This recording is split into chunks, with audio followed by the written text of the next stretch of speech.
Entertainment, arts, culture, unsettled, about sums it up these days. That's the title of a Nevada Museum of Art exhibition, organized in collaboration with Los Angeles artist Ed Ruscha, exploring the vast stretches of land from Alaska to Patagonia and from Australia to the American West. By the numbers, Unsettled is just as vast: 200 works by 80 artists spanning 2,000 years. The paintings, photography, sculpture, prints, multimedia, performance documentations and large-scale installations draw connections among the disparate cultures and artistic practices of the areas. More broadly, the works, on view in Reno through Jan. 21 before moving to Anchorage in April and Palm Springs in October, are in dialogue with one another, a sort of commentary on the temperature of our times, says the museum's curatorial director, Joanne Northrup, who organized the exhibition. "I feel like we're living in a very unsettled time," she says.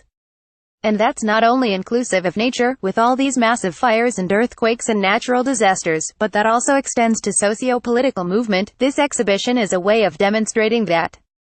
The thesis is that here we are, on the edge of the Americas.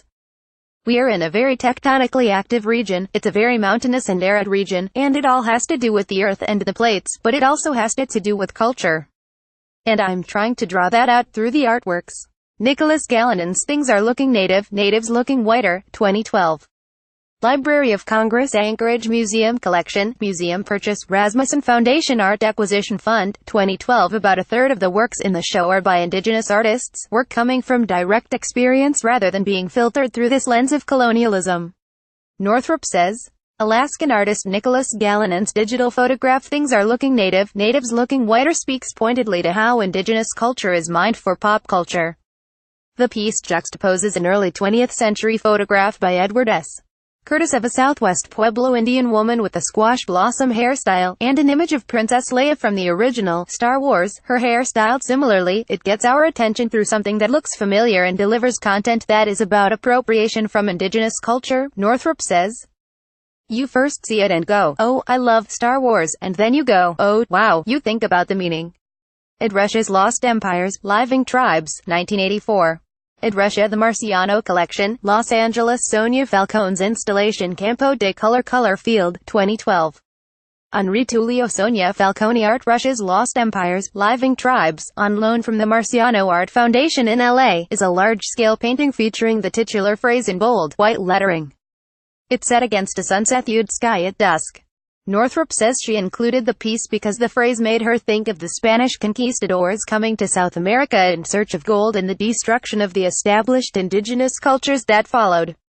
Bolivian artist Sonia Falcone's installation Campo de Color Field is made up of hundreds of terracotta plates heaped with fragrant spices, cumin, cloves, cinnamon, coffee, or dry pigments in saturated colors such as crimson, indigo and gold. With blending scents that fill the museum's gallery and with its reference to the spice trade, the piece speaks to globalism, a physical manifestation representing the connection between disparate locales.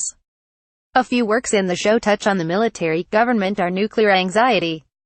The late Chris Burden's installation All the Submarines of the United States of America is a sculptural piece featuring 625 cardboard models of submarines hanging, at different heights, from a suspended plywood ceiling. The dense, forest-like swath of tiny submarines correlates to a wall graphic in which Burden documented every submarine in the U.S. fleet from the late 19th century until 1987. The piece conjures the power of the U.S.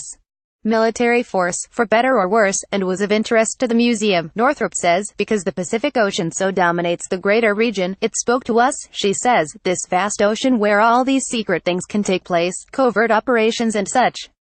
He's making something that ordinarily would be hidden from view visible. Chris Burden's installation All the Submarines of the United States of America, 1987.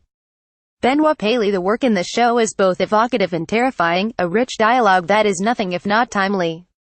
Where and when Nevada Museum of Art, in Reno through Jan. 21 opens April 6 at the Anchorage Museum in Alaska and October 27 at the Palm Springs Art Museum. Deborah.vanken@lawtimes.com. Follow me on Twitter at debvanken. Copyright 2017, Los Angeles Times.